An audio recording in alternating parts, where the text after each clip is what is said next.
अस्सलाम वालेकुम स्टूडेंट्स, मेरा नाम मोहम्मद फ़ैज़ान कुरैशी है। उम्मीद है कि आप सब लोग बहुत अच्छे होंगे और आप सब लोगों को खुशामदीद मेरे इस चैनल बायोलॉजी मेरे साथ में है। स्टूडेंट्स, आज जो हमारा जो लेक्चर स्टार्ट करने जा रहे हैं वो आपके चैप्टर 22 क्रोमोज़ोम एंड डीएनए में से है।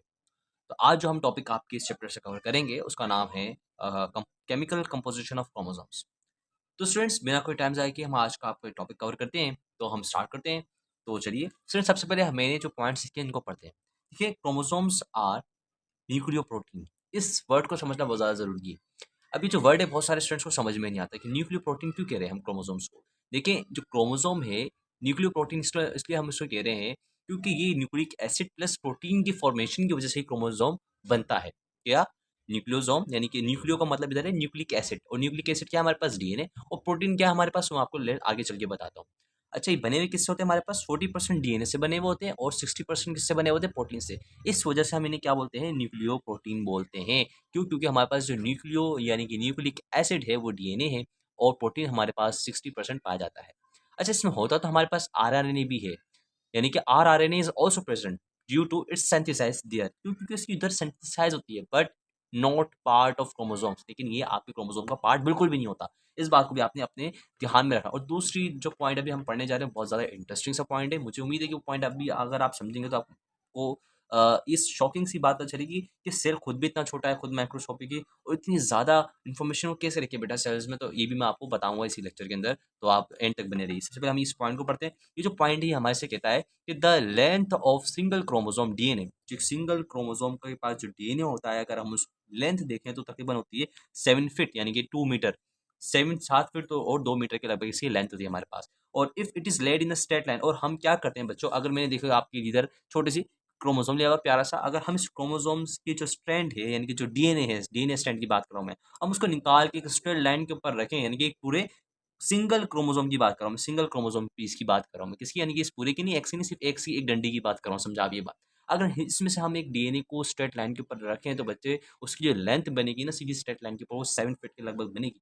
तो आप ये समझें कि कुदरत ने कितने ब्यूटीफुल तरीके से इस क्रोमोसोम को कॉइल्ड किया है कि ये सारा का सारा सेल के अंदर आ गया और ये सारी की सारी इन्फॉर्मेशन हमारी पूरी ज़िंदगी की इसके पास पड़ी हुई है और इसी हिसाब से हमारी बॉडी रेगुलेट करती है, हमारी बॉडी के सेल्स भी रेगुलेट करते हैं। तो बच्चों ये बात अब आपको समझ में आ गई और आपकी ही बुक ने इस पे एक सवाल भी उठा के रखा हुआ है। वो सवाल क्या है ये भी अब आप सुन लें। जैसे अभी हमने पिछले हमारे लेक्चर में सवाल को समझा था तो इधर भी सवाल को समझना बहुत ज़्यादा ज़रूरी है। वो कैसे? यानी कि हाउ, इधर जो सवाल है वो करता क्या है कि how is the coiling of this long DNA fibre achieved, यानी कि बोल रहा है कि भाई ये जो कॉइलिंग है डीएनए की किस तरीके से पॉसिबल है, किस तरीके से हो रही है, ये बात इधर पूछ रहा है। देखिए, आप कॉइलिंग को समझने के लिए हमें सबसे पहले आपके क्रोमोसोम के कॉइलिंग पैटर्न को देखना पड़ेगा कि वो कॉइल कैसे हुआ, क्या-क्या कंपोनेंट्स कॉइलिंग के अंदर शामिल है डीएनए के साथ। डीएनए तो है खुद भी, लेकिन डीएनए खुद अकेला तो इस कॉइलिंग में शामिल नहीं हो सकता ना, और भी तो कुछ फोर्सेस होंगी ना उसको शामिल करने में, तो हम उस उन फोर्सेस को भी देखते हैं किस तरीके से वो शामिल हुआ है आपकी किसके अंदर क्रोमोसोम की फॉर्मेशन के अंदर। तो स्टूडेंट्स देखें स्टूडेंट्स, इधर मैंने आपके लिए बहुत अच्छी सी एक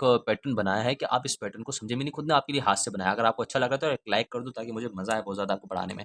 देखो, सबसे पहले मैंने आपके पास रखा है इधर एक सेल। सेल के अंदर मैंने डाला एक न्यूक्लियस। न्यूक्लियस के पास हमारे पास बहुत सारे क्रोमेटिन नेटवर्क बना हुआ है। अच्छा, chromatin network when the cell is going toward the cell division suddenly we see the chromosome, और chromosome is just like a X body.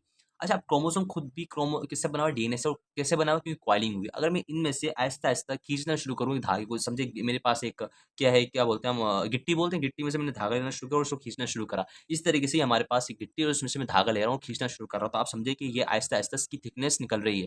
सही है? अब थिकनेस भी मैं आपको आगे चल के बताऊँगा जब मैं इसके स्टेजेस आपको पढ़ा रहा हूँगा, तो पहले आप इस बात को समझें। देखिए, सबसे पहले हमें बीडीड सा स्ट्रक्चर दिख रहा है, यानी कि मोती जैसा मोती दिख रहे हैं इधर आपको। तो अब मैंने इनको और बड़ा किया तो ये मोती अलग-अलग होने शुरू हो गए। जब ये मोती अलग-अलग होने शुरू हुए तो अब इधर आप देखें, अब आपको इधर डीएनए वाज़े हो रहा है। ये एक डबल स्ट्रैंडेड है। क्या है बच्चों? डबल स्ट्रैंडेड है। इसको मैं डीएस लिख देता हूँ। आप इस बात से भी समझ जाएँगे डबल स्ट्रैंडेड है।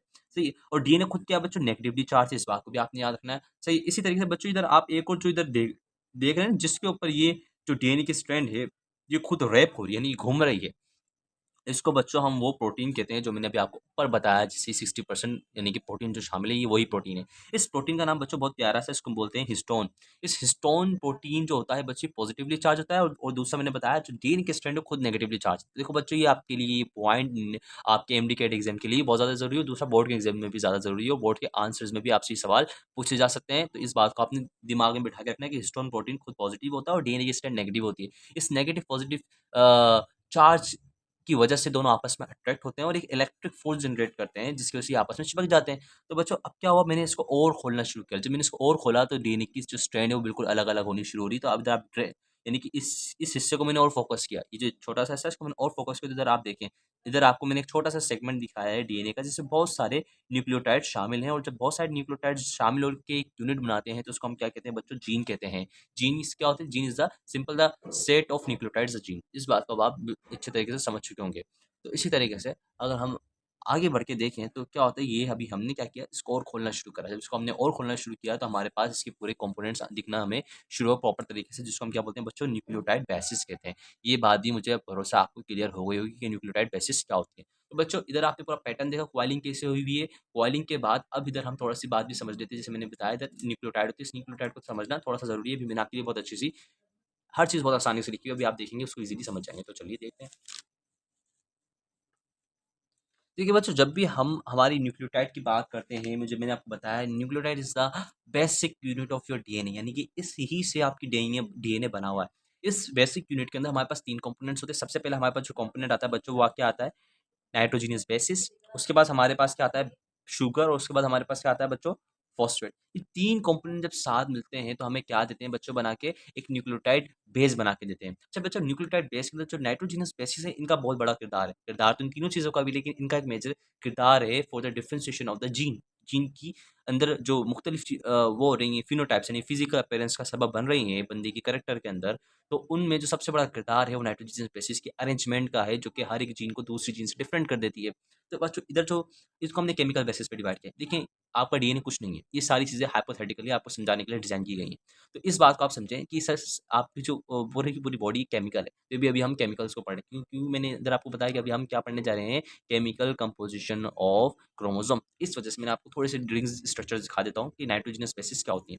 देखिए, नाइट्रोजनस बेसिस को बेटा हमने 2 हिस्सों में डिवाइड किया है। सबसे पहले आता है हमारे पास सिंगल रिंग स्ट्रक्चर, सॉरी मैंने इधर जी नहीं बनाया, और उसके बाद आता है डबल रिंग स्ट्रक्चर। ये मैंने लिखा हुआ नहीं, लेकिन आपको दिख जाएगा, मैंने स्ट्रक्चर्स भी बनाए हैं उन नाइट्रोजनियस बेसिस के।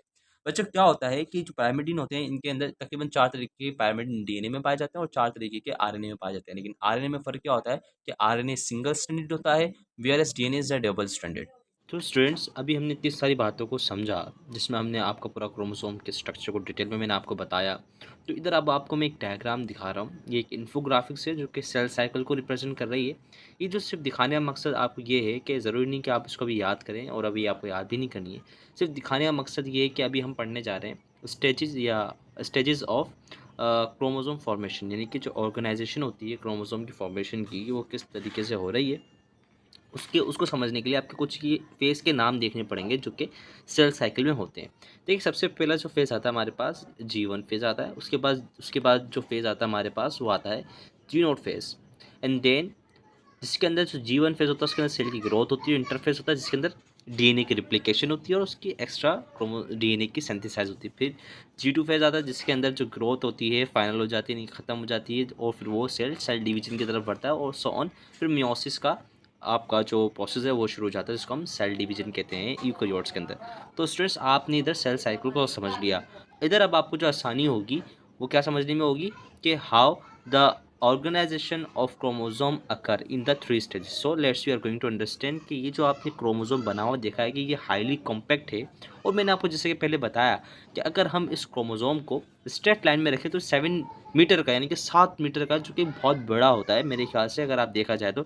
और ये इतनी बारीक थ्रेड है, और ये कैसे कॉम्पैक्ट हो गई, किस तरीके से कॉइल्ड हुई, तो इसको समझना बहुत ज़्यादा ज़रूरी है, क्योंकि हम ये जो चैप्टर पढ़ रहे हैं उसका नाम भी क्रोमोसोम है और डीएनए, यानी कि पूरा चैप्टर ही क्रोमोसोम के ऊपर है। तो चलिए इसको समझते हैं। देखिए, ऑर्गेनाइजेशन ऑफ क्रोमोसोम को 3 स्टेजेस में डिवाइड किया गया है। सबसे पहला जो स्टेज आता है वो क्या आता है, आपके पास आता है कि न्यूक्लियोसोम। अब मैंने आपको बताया कि जो क्रोमोसोम था आपके पास क्या था, क्रोमोसोम था कुछ ऐसे बना हुआ था, एंड देन ऐसे।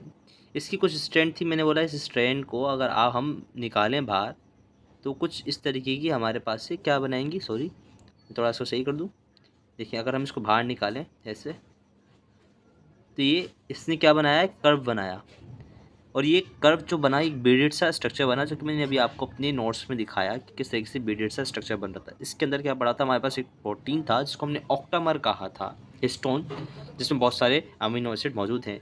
तो जब ये आपका डीएनए स्ट्रैंड किसके ऊपर रैप हो जाता है, नहीं कि रैप लिपट जाता है, बिल्कुल जब रैप हो जाता है किसके ऊपर, आपके हिस्टोन्स के ऊपर, due to the ability of attraction due to the charge, तो इसको हम फिर क्या बोलते हैं बच्चों, न्यूक्लियोसोम बोलते हैं। तो ये बात तो अब आपको क्लियर हो चुकी है कि न्यूक्लियोसोम मैंने इसको क्यों कहा। अब इधर इसको पढ़ते हैं, इस टेक्स्ट को क्या कहता है, बोला during the S phase of cell cycle. अभी मैंने आपको फेज दिखाए थे, एस फेज भी था उसमें। सेल साइकिल का जो एस फेज होता है जस्ट आफ्टर, जस्ट आफ्टर यानी कि ड्यूरिंग द सेल्स अपना एस फेज, जैसे ही खत्म, जैसे ही आपकी जो रेप्लिकेशन क्या होती है डीएनए की ख़त्म होती है, तो नेगेटिव चार्ज जो डीएनए होता है ना वो क्वाइल्ड हो जाता है किसके ऊपर, आपके हिस्टोन के प्रोटीन के ऊपर, समझे। अब जैसे ही इसके ऊपर क्या हुआ, क्वाइल्ड हुआ, रैप हुआ, तो इससे हुआ क्या, जो कोर बनी which result the formation of nucleosome, जिससे क्या बन गया आपके पास, एक न्यूक्लियोसोम बन गया। ये बात आपको अब बिल्कुल समझ में आ गई होगी।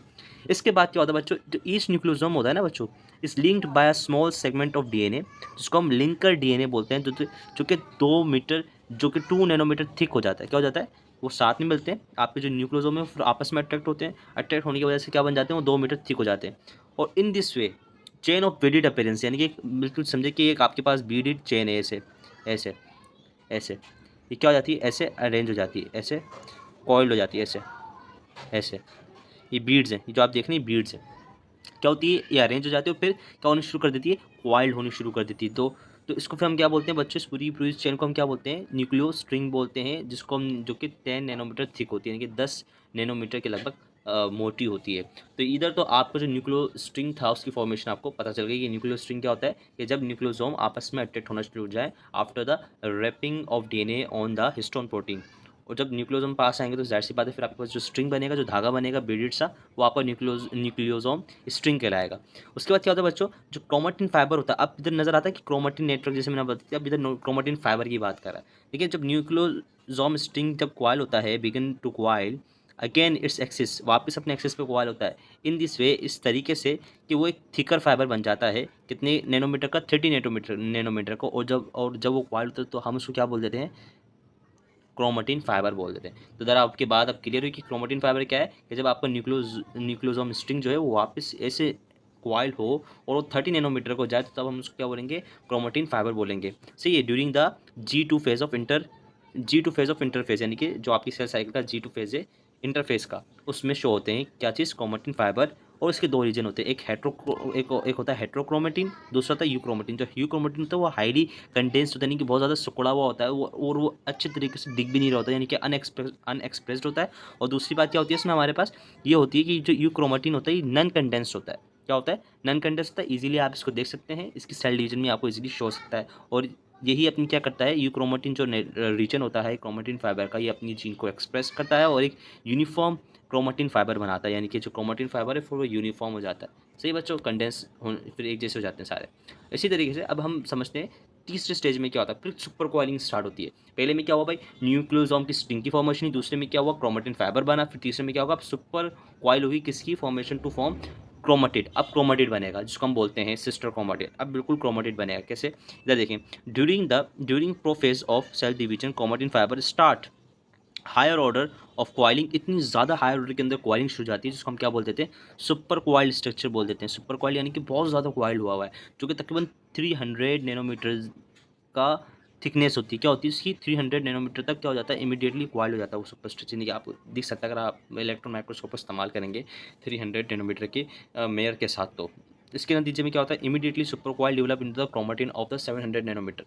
और जो क्रोमेटिड होता है ना बच्चों, क्या किस में कन्वर्ट हो जाते हैं, सुपर क्वाइलिंग के बाद क्रोमेटिड्स में कन्वर्ट हो जाते हैं, जो कि तकरीबन आपका होता है 700 नैनोमीटर का होता है। इस बात को आपने बिल्कुल इजीली समझना है और आप, मुझे उम्मीद है कि आप ये पूरी बात समझ गए होंगे। तो स्टूडेंट्स, अगर आपको आज मेरा लेक्चर समझ में आया हो रिगार्डिंग कंपोजिशन ऑफ क्रोमोसोम, जिसमें हमने पूरी बात को समझा कि क्रोमोसोम बना कैसे है, उसकी क्वाइलिंग कैसे हुई है, उसके अंदर कंपोजिशन क्या क्या है, हमने नाइट्रोजन स्पेसिस समझा, न्यूक्लियोटाइड क्या होता है, न्यूक्लियोसोम क्या होता है, और हमने सवाल को सॉल्व किया कि भाई ये फॉर्मेशन हो कैसे रही है इतनी सी जगह जगह के अंदर, तो खुद भी सेल माइक्रोस्कोपी के ऊपर से इतनी सारी इन्फॉर्मेशन कॉम्पैक्ट कैसे हो रही। तो मैंने सारी की सारी बात आपको बताई। सारा काम इधर किसका है, डीएनए की कॉइलिंग का। इस वजह से वो क्या हो जाता है, इजीली इतनी सी जगह पर स्टोर हो जाता है। बस ये बात आपको बतानी थी और मुझे उम्मीद है कि आपको आज का लेक्चर बहुत अच्छा लगा होगा। अगर आपने इसको ध्यान से सुना है तो मुझे यकीन है कि आपने बहुत सारा कुछ सीखा होगा इस लेक्चर से। तो हम मिलते हैं हमारी आने वाली वीडियो में, तब तक के लिए आप पढ़ते रहिए, मोटिवेट रहिए। अल्लाह हाफ़िज़।